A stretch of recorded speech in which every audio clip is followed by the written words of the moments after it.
A poke of candy. I remember when Wilson's Fairlawn grocery store on West Side was situated on the corner of West Market and West 2nd Streets. They survived during the Great Depression, partly because of their good location between the downtown area and the many homes on West Side. They didn't have a parking lot and actually didn't need one because most of their patients were walking. One of the store owners was Floyd Wilson, and he made the ruling that a customer could charge groceries on weekdays if they paid for them on Saturday.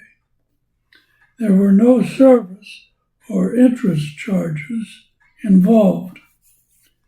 Most all of their patrons paid for their purchases at the end of the week because Wilson's gave them a free poke of candy for paying on the agreed time.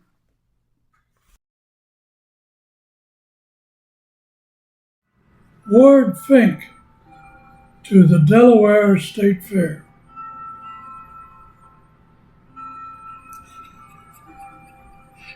I'll start over. Okay. But it's only 2 dings?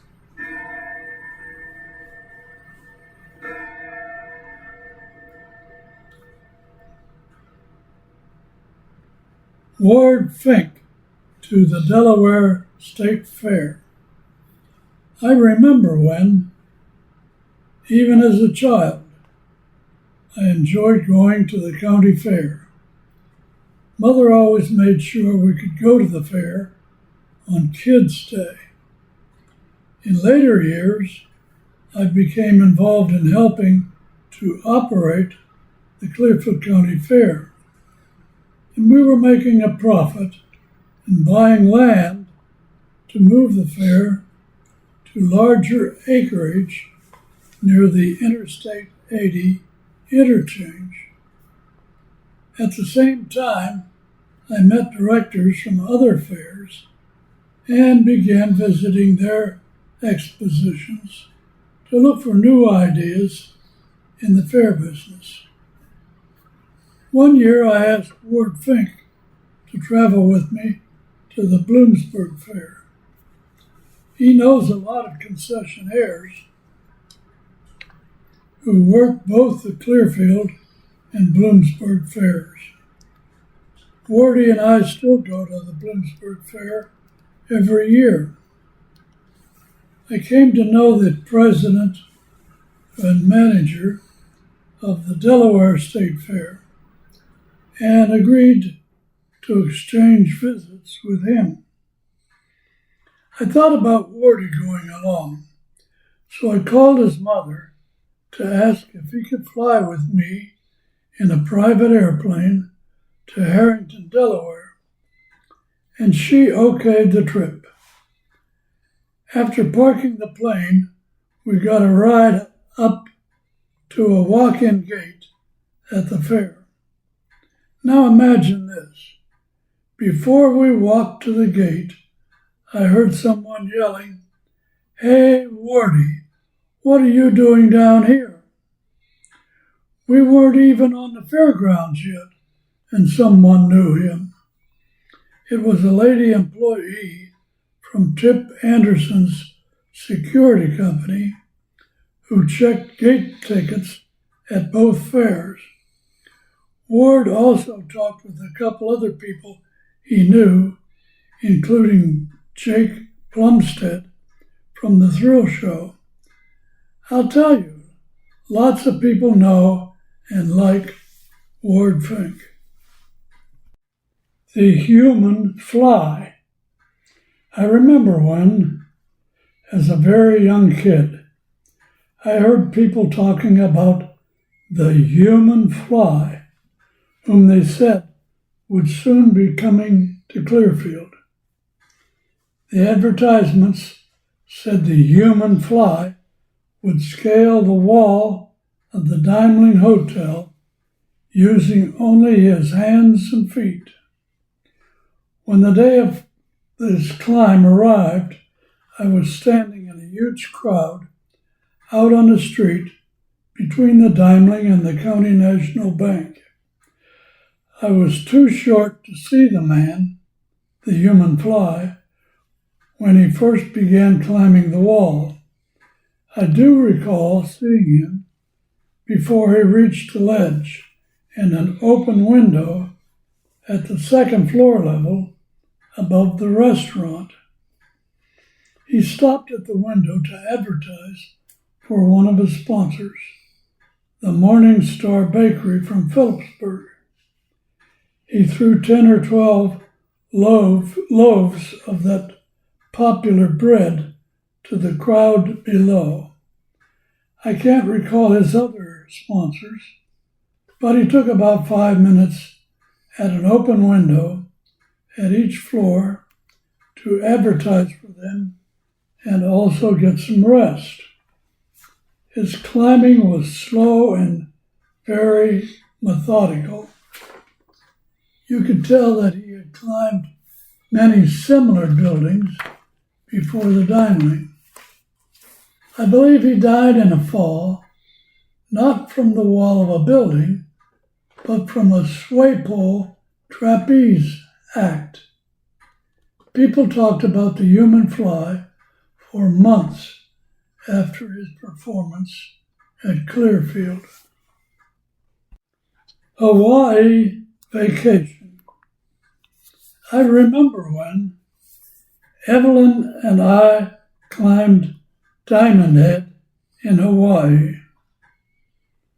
We were in Hawaii with some 100 people on a trip planned and organized by Sheldon Sharpless for listeners of radio station WPSB in Phillipsburg. This event was one of the few things Evelyn ever asked for during our lifetime together. The trip began with 3 buses traveling from Phillipsburg to Harrisburg International Airport, where we boarded a flight to St. Louis, Missouri. We changed planes there for a flight to Honolulu. I expected to stop on the Pacific coast for fuel, but we never descended after crossing the Rockies.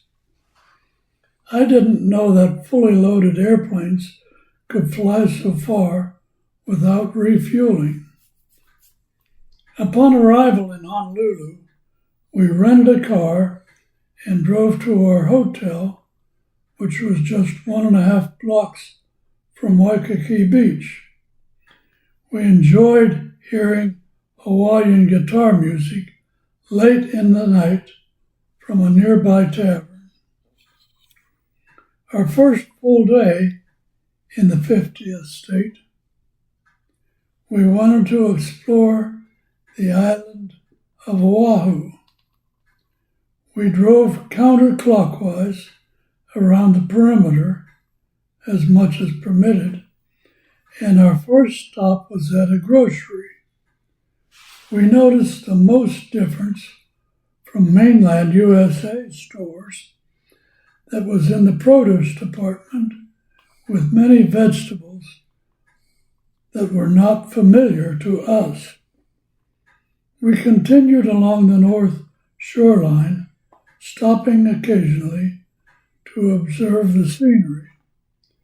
We stopped at the Polynesian Cultural Center for their show depicting 5 different South Pacific island cultures, including water scenes with South Pacific boats and dancing to music from the separate islands. The cast of more than 100 were all students at the Hawaii branch of Brigham Young University, earning their money to pay their tuition. The southwest portion of the island is not really accessible, so we turned easterly, somewhat inland, through acres and acres of sugarcane and pineapple fields. We took one day to enjoy the sea, the sun, and the surf at Waikiki Beach. Trying to be like the Hawaiian natives, I rented a surfboard to try to catch some waves. Well, I'll never do that again. It was obvious that I was a beginner. It was very tiring and created sore muscles for the next day. The weather was ideal for our climb to the top of Diamond Head volcano. The weather was ideal for our climb to the top of Diamond Head volcano. This was one of the reasons Evelyn wanted to go to Hawaii. We were never hikers or climbers, but she had a desire to conquer this challenge.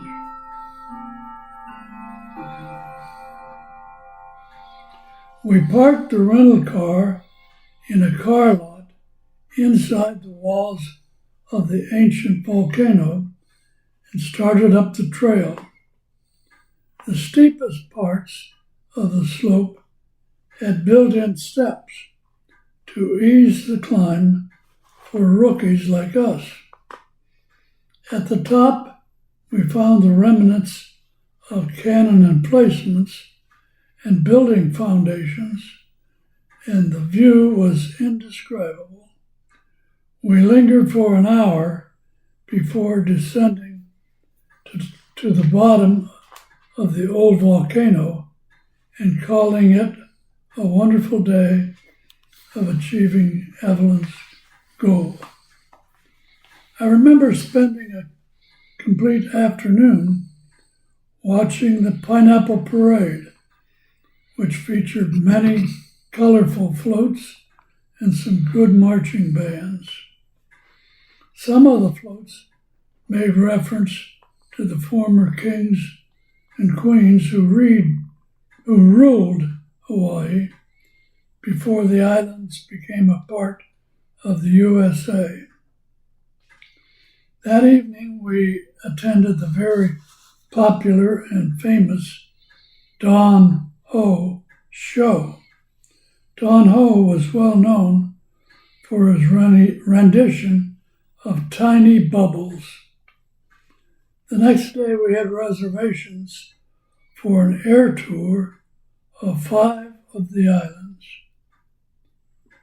Molokai, Lanai, Hawaii, Maui, and Kauai.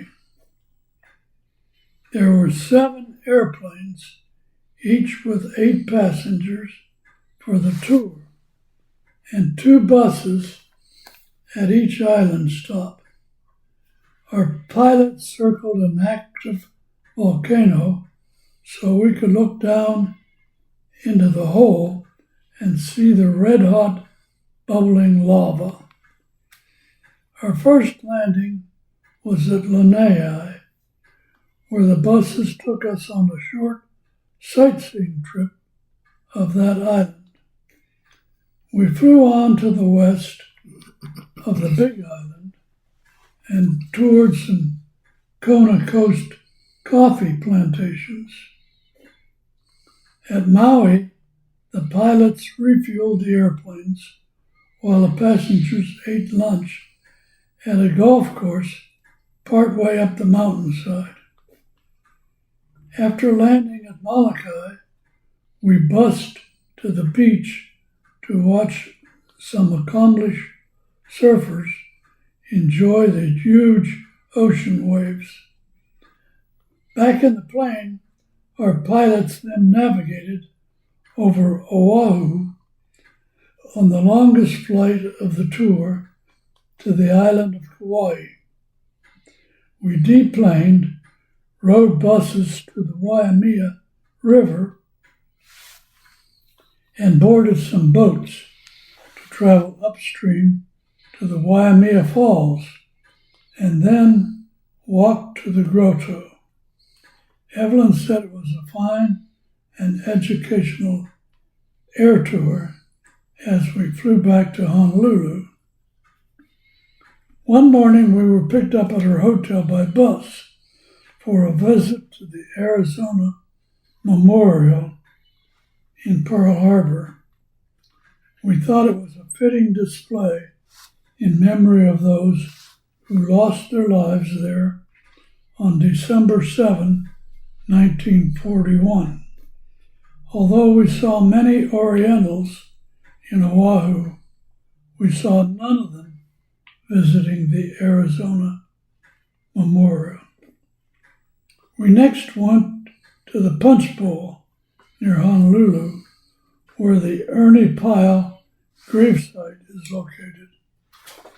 He was a reporter during World War II, recounting incidents with humor in the lives of servicemen near the front lines. He was killed by a Japanese machine gun in 1945.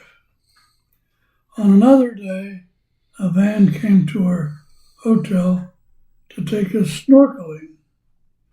The driver handed us swim fins, goggles, breathing tubes, and 2 box lunches. Evelyn had recently learned to swim and was a little apprehensive about the ocean. The water in the bay was shallow and home to thousands of fish in many, many colors. It was a marvelous experience, and she liked it. On our last full day in Hawaii, we went to the Kodak Hula Show. The performers danced in their grass skirts on the lawn in front of the bleachers. There were many variations of the hula set to soothing Hawaiian music. The last half of the show was given over to hula lessons, and most of the audience participated. In the afternoon, Evelyn rested while I rented a motorbike and visited the hillside parts of Honolulu. The houses were cramped together, and almost all of them had steeply sloping lawns. When we were boarding the plane back to St. Louis, I saw so many boxes of pineapple being loaded that I thought it would be impossible for our plane to lift off the runway. I was wrong. The return trip home was long but uneventful.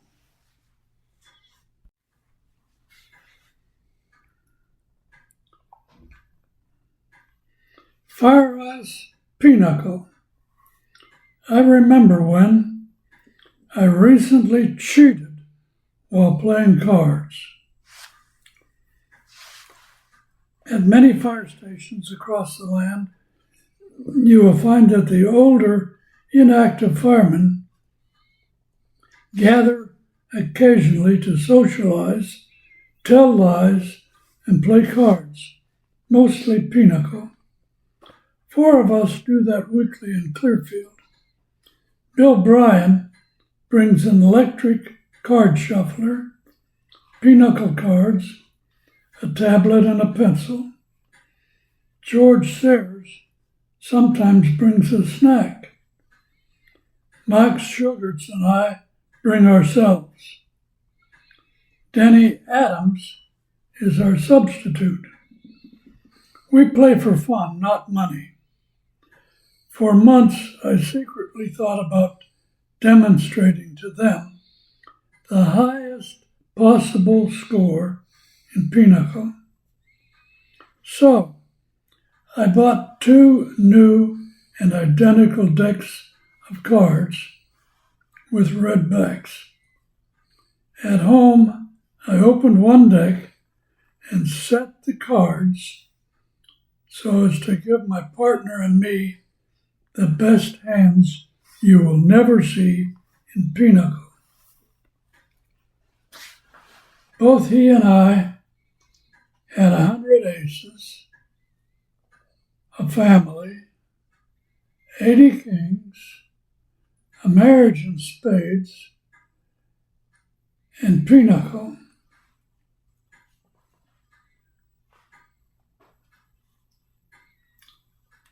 The family is in diamonds, so that we get king and queen, so we get a jack of diamonds and a queen of spades for 4 points more meld in Pinochle. My partner and I each had in spades ace, king, and queen, in hearts ace and king, in diamonds a family ace, 10, king, queen, and jack, and in clubs the ace and king. This gave us 100 aces, 80 kings, Pinochle, and a marriage in spades. We have a rule that the dealer must re-deal if any player is dealt 5 nines. Therefore, I had to set the deck so that both of our opponents were dealt only 4 nines.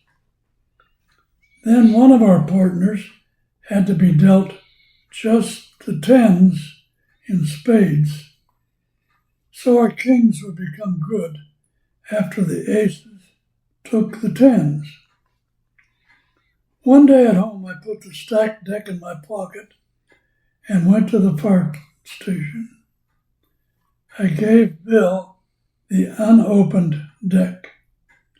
He cut the cellophane off, opened the box, shuffled the new cards, and dealt them. We played with that new deck for half an hour or so. When it came my turn to deal, I shuffled the cards, and as I slowly pushed the electric shuffler across the table with one hand, I switched decks under the table with my other hand. My partner was elated with his cards.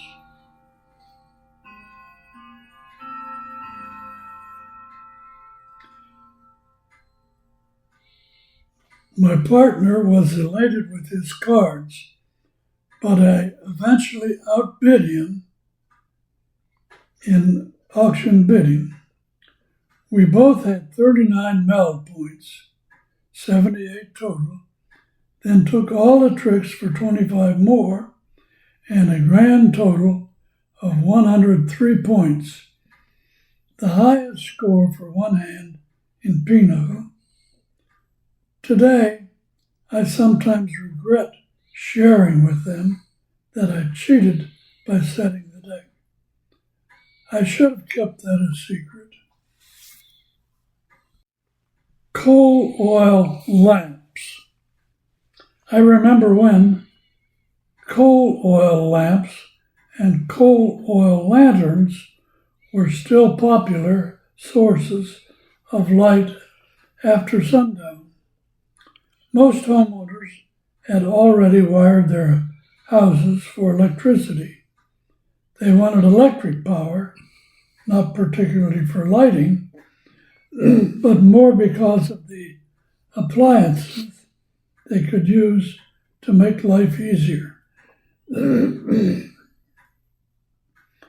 kept the coal oil lights handy because power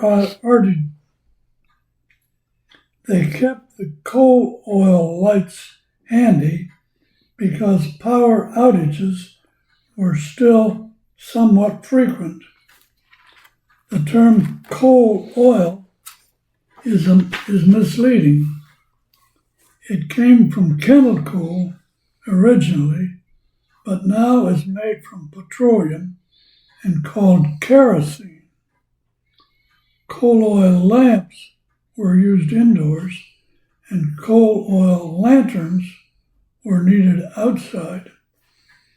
They were similar in that they each had glass surrounding the flame. Oil storage was in the base, had a woven cotton wick to convey the oil to the flame, and an adjustment on the wick to control the height of the flame and thus its brightness. They also were different in that the lantern had a wire handle at the top and a lid over the glass to keep rain from extinguishing the flame. Coal oil lamps and lanterns are valuable as antiques today. Tragedy on a bus. I remember when Evelyn scheduled a bus trip for us to a Victor Borge concert in Harrisburg. We skipped church, boarded the bus, picked up a few more Borge fans in Phillipsburg, and then filled the bus in State College. The concert was great, and everyone was feeling good when we later stopped for dinner near Amity Hall. It turned dark before we began the final leg home. Two ladies from Clearfield were in the seats behind us, one of whom was someone I know. Later, as we left State College, she tapped me on the shoulder to tell me that she was concerned because her friend was in the toilet room a long time and didn't respond to knocks on the locked door. I went up to the bus driver and asked for the key to the toilet room. He didn't have a key.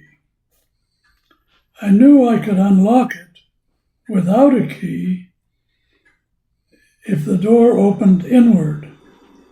I could use a credit card to push the latch open by sliding it in towards the lock.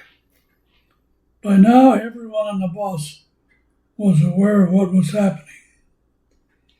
A retired nurse agreed to check on the lady as I opened the door. She then reported breathing. She then reported no breathing and no pulse. We needed help. I asked the bus driver to pull off the road and stop. That was the only time he cooperated. I trotted down a driveway to one of the last houses before we started up the mountain, and there phoned for help. Within 15 minutes, the Port Matilda ambulance arrived.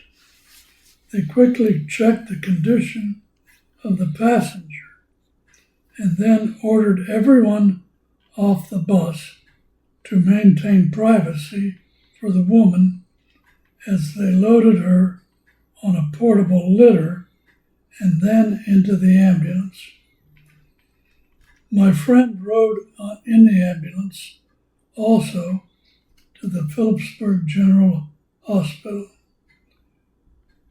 We had just agreed that I would contact her husband when the bus arrived in Clearfield so the two husbands could drive over to the hospital. Talking to them, I didn't elaborate and only said that the patient became sick and was being transported to the hospital by ambulance. A terrible, terrible tragedy after such a pleasant day. The Jewel Tea Man. I remember when door-to-door salesmen were prevalent in Clearfield. Most of them were traveling salesmen going from town to town. You never saw them but once, and they were the type who always tried to get their foot in the door. My mother never allowed them in the house. Then there were other salesmen who lived nearby and had a regular route where they called on their customers once a month or even more often. I can recall the Fuller Brush man, Roy Shucker, who sold brushes, brooms, and a lot of cleaning supplies. There was also a couple of salesmen selling electric sweepers, and of course, the ice delivery man.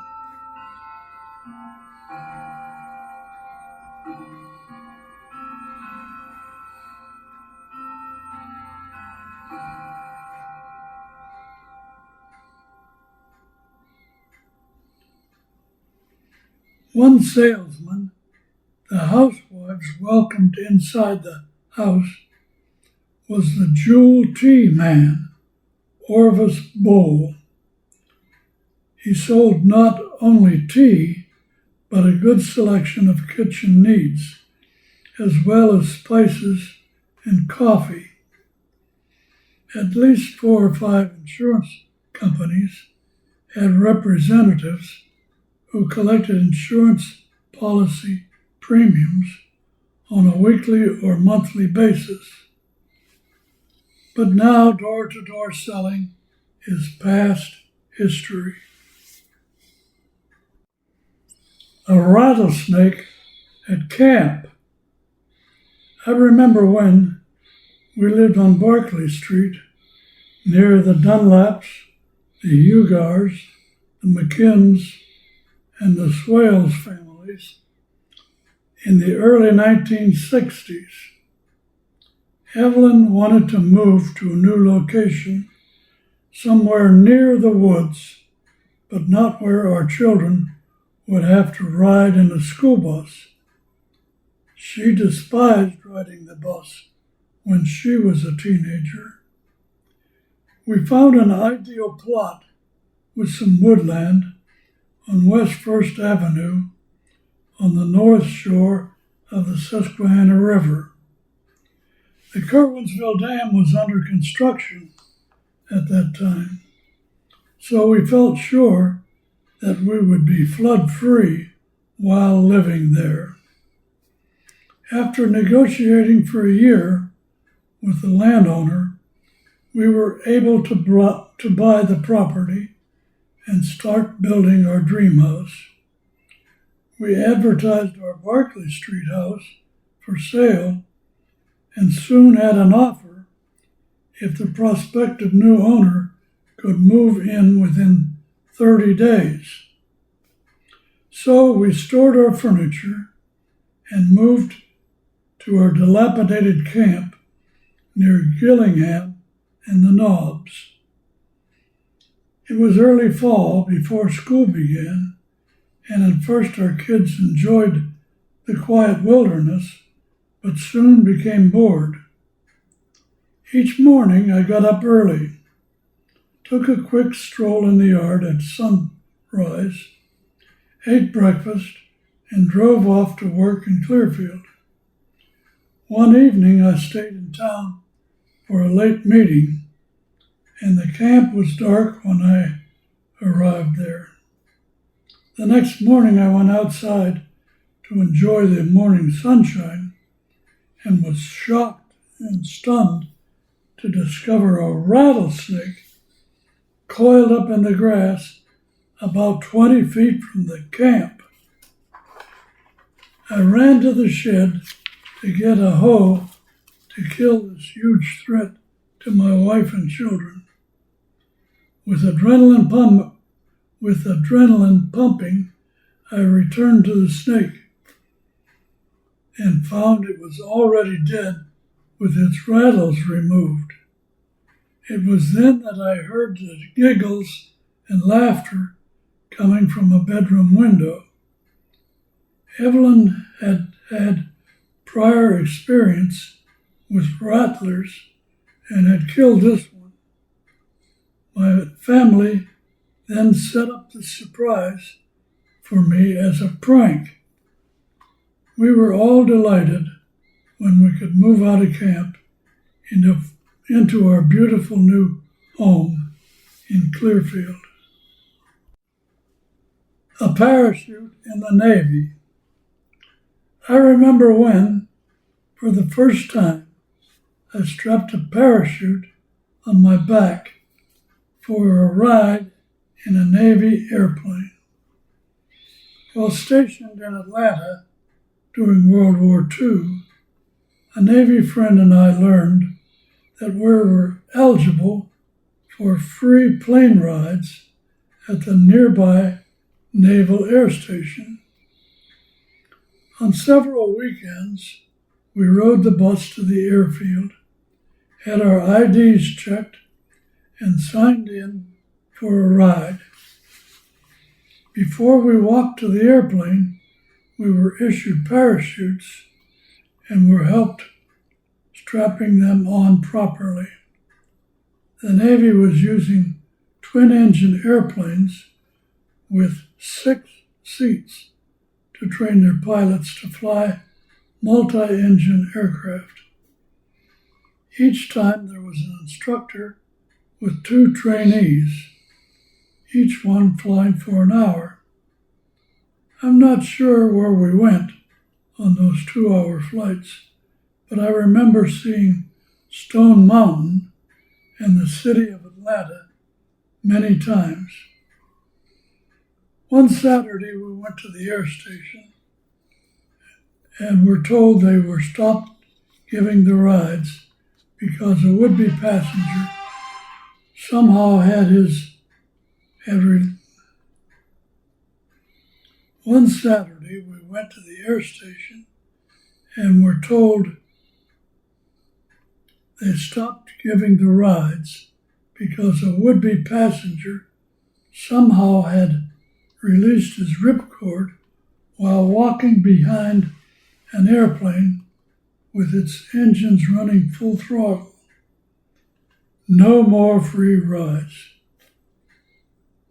I've never found reason to put on a parachute since then, even though I've flown several thousand hours in private airplanes throughout the last 50 years. 2 auto accidents.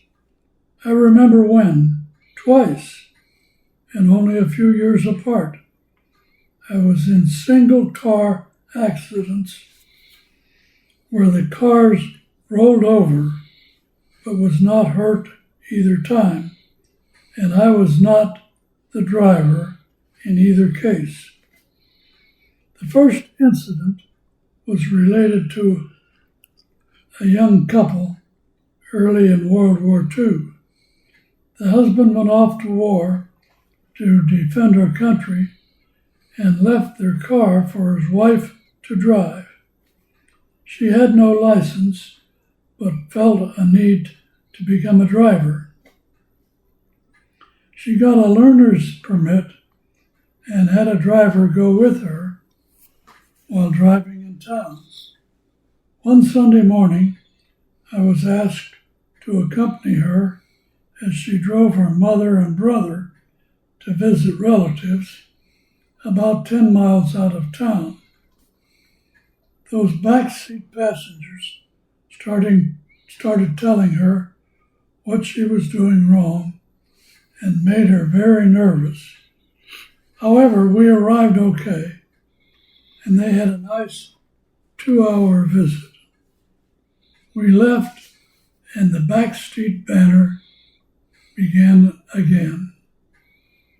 We were driving on a narrow dirt road and came to a sharp left turn around a steep hillside. The driver made the turn okay, but she never straightened out.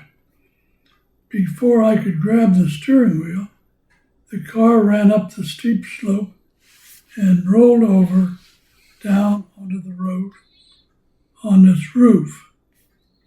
No one was injured, The car was repaired and she later earned her license. I wonder if she ever took her mother anywhere again.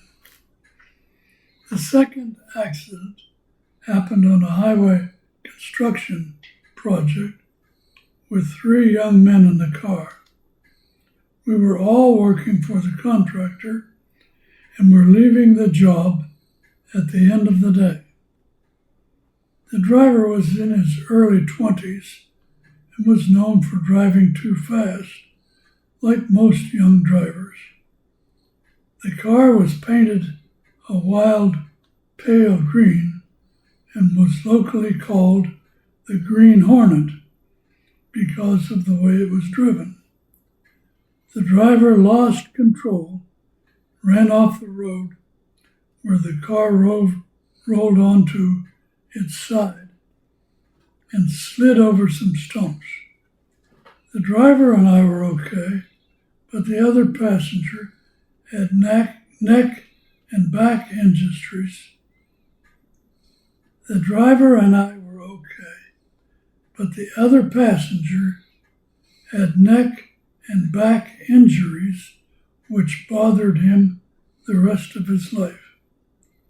The Green Hornet didn't survive. 35 miles per hour is too fast.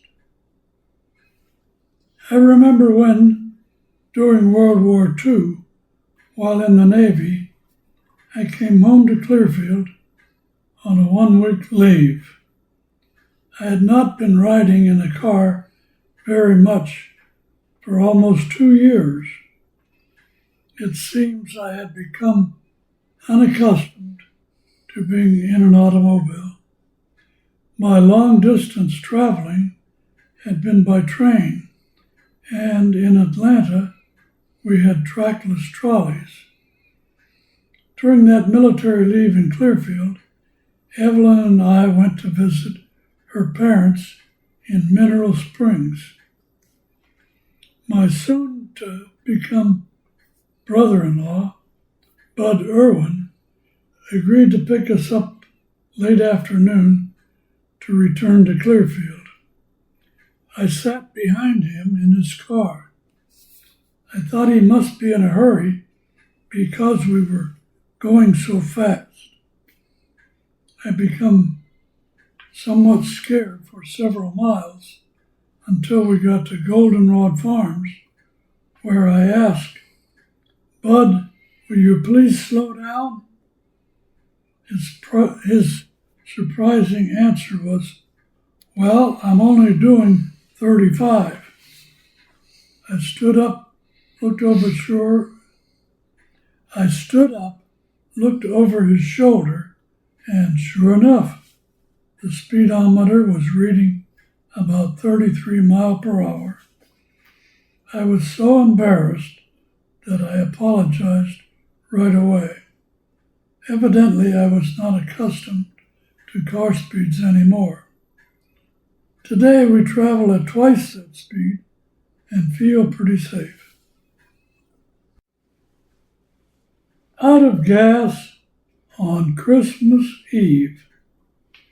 I remember when Evelyn was trying to decide on a Christmas gift for her friend Ruth years ago. She opted to give her a whole tree, which she painted and decorated herself.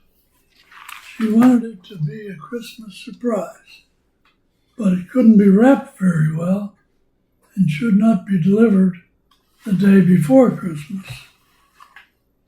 Her plan was to stay up until midnight and then leave it outside Ruth's entrance door. The first moments of Christmas morning, I loaded the hall tree into our station wagon and we drove up Turnpike Avenue to the stoplight at Nickel Street. When the light turned green, the engine stalled and the gas gauge read empty. out of gas. Evelyn was furious. It was cold, no gas stations were open, not even any cars moving, no help whatsoever. Then a saving idea popped in my head. How lucky can you get? I had a key in my pocket to the 3rd Ward fire station nearby where I could get a can of gasoline off the truck, and then we delivered the gift. I called 3rd Ward's foreman on Christmas morning to let him know I would replace the fuel the next day. Ruth was thrilled with the haul tree. Yeah, how lucky can you get? Burnt turkey. I remember when there was an Ames store along the road between Clearfield and Kerwinsville. George Brown, the manager, had marked down the price of a charcoal grill because it was damaged. The grill had a round aluminum tub that stood on long legs and had a domed, removable cover. There was a thermometer mounted on the lid. The only damage to the grill was a broken glass over the thermometer, so that now the temperature needle was exposed. I bought the grill, some charcoal, lighter fluid, and also a turkey. Even though I have very little cooking ability or experience, I told my family that we were about to have roast turkey for supper. I fired up the charcoal, put the turkey on the rack, and closed the lid. I was mowing grass at the same time and would occasionally stop to check the temperature on the roof. I was mowing grass at the same time and would occasionally stop to check the temperature on the lid. It showed the heat remaining very steady, which I thought was good. When I finished mowing, I lifted the cover to check my turkey. Disaster! The temperature needle had stuck. The turkey was like one large black lump of coal. I'll never try roasting a turkey again as long as I live. Riding the running boards. I remember when, in 1942, I had a used 1928 Pontiac 4-door sedan and allowed most of my high school friends to drive it.